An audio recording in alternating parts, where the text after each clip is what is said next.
The following newscast is based on the wide world of social media. The stories are real. The reporters are really real because they are you, the members of social media. All Facebook names have been abbreviated for user protection. This is the Social News Media Network.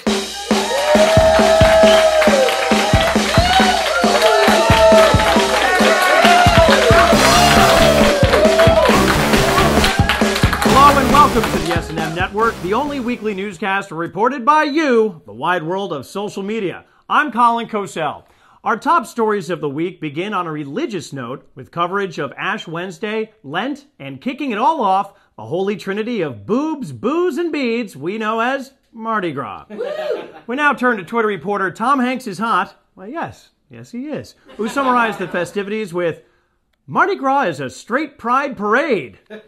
We're here. We're beer. We're blah. That's what they do. Or as they say in the French Quarter, voulez-vous coucher avec moi? That's my vomit. Hey, here's a nice transition. Some of our foodie field reporters were apparently, I know, confused by the meaning of the holiday, including Twitter's Widget, who said, Mardi Gras is the one they make out of ducks, right? Well, Widget, we asked our fact checkers, and yes it is. That's how you make Mardi Gras. Ducks. Finally, reporter Max Every had a different approach to Mardi Gras tradition with his tweet, I will throw beads at any woman who shows me her master's thesis on heteronormativity and a patriarchal construct. Yeah! Show us your doctorates! Woo! Oh, yeah! Those are nice ones, too. Smart and sexy. Moving on, the day following the madness of Mardi Gras is Ash Wednesday, the first day of Lent, which is a 40-day fast in many sects of Western Christianity.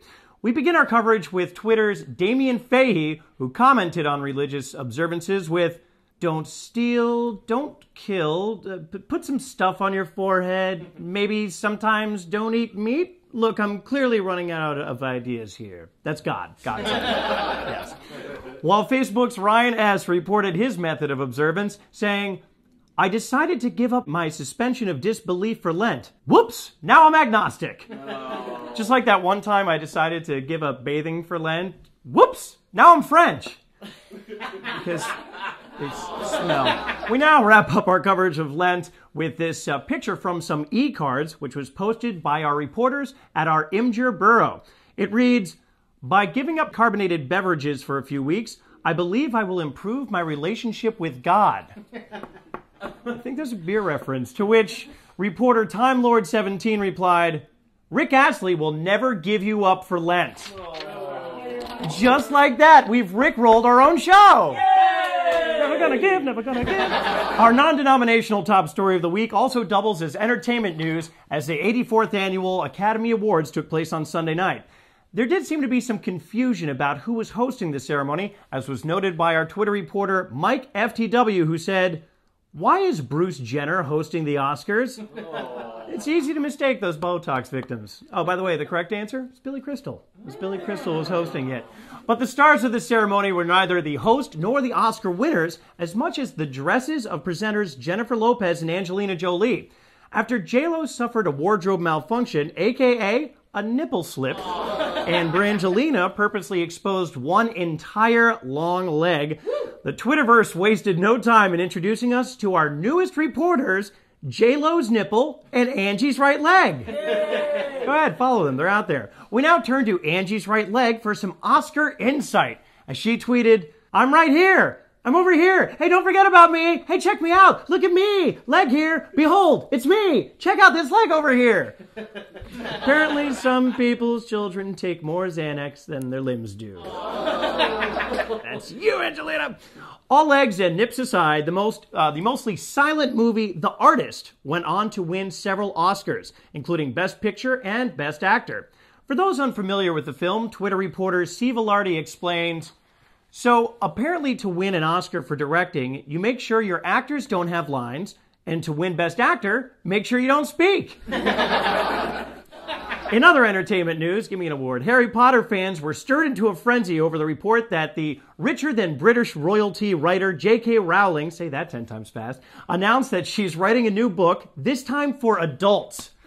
Twitter's Haley Jones 11 editorialized, Can't wait for J.K. Rowling's new adult book to drop because genocide, mass killings, and the slaughter of your family are so kid-friendly.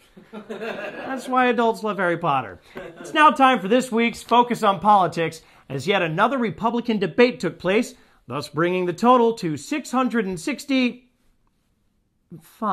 Let's hope this can be 6. Figure that out. Our coverage begins with Twitter reporter Mark Campbell, who observed, "The real winners of last night's debate are the candidates who dropped out." That's rough. Meanwhile, President Obama has faced criticism for skyrocketing gas prices. Twitter reporter IMSF2 observed, "Gas prices are high, but candy is out of control. $2 for a Snicker bar. Just left Walgreens. The candy aisle is for ballers." Now it's time for this week's Trendy McTrenderson. In addition to trending in the polls, Republican presidential candidate, former U.S. Senator, and apparent lover of chocolate ice cream, Rick Santorum, has been making quite the stir in the world of social media. This week, his wholesome image was reimagined and sent around the world as a frothy mix of pictures taken entirely... Frothy, just Google Santorum, you'll get that joke too. Taken entirely from illegally downloaded gay porn. Okay, you see the picture here. I'm not going to show it too long. But the picture even influenced our Twitter reporters as Mr. Wordsworth replied, "The Rick Santorum portrait made from gay porn is far more lifelike than the Newt Gingrich I made from the Michelin Man in compromising poses." Michelin Man's pretty sexy though, isn't he?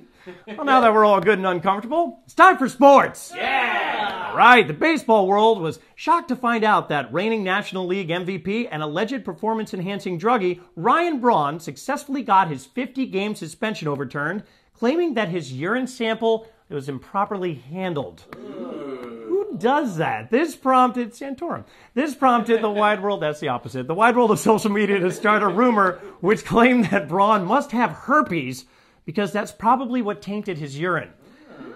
Yeah, that'll do it. Our Twitter reporter, Sports Pickle, covered the freshly exonerated, freshly exonerated is appropriate, Brewers outfielder saying, "Ryan Braun just said that he has never had an STD. Blatant attempt to let groupies know that he's open for business." Yeah! Like, that's going to stop them. Well, that's going to do it for this week's... What about the weather? Shut up. That is going to do it for this week's SNM Network newscast. Be sure to tune in next week to get the best headline news coverage around, as well as to find out if you or people you know are one of our reporters. And if you'd like to be one of our reporters, simply visit us at snmnetwork.net for instructions. You can also follow us on Twitter and tweet your funny reports directly to us at SNM Network, or check out the Facebook page at facebook.com/social news media. And leave your comments there. On behalf of all of us at the SNM Network, I'm Colin Cosell, reminding you to watch what you say, because we are. Never gonna give, never gonna give.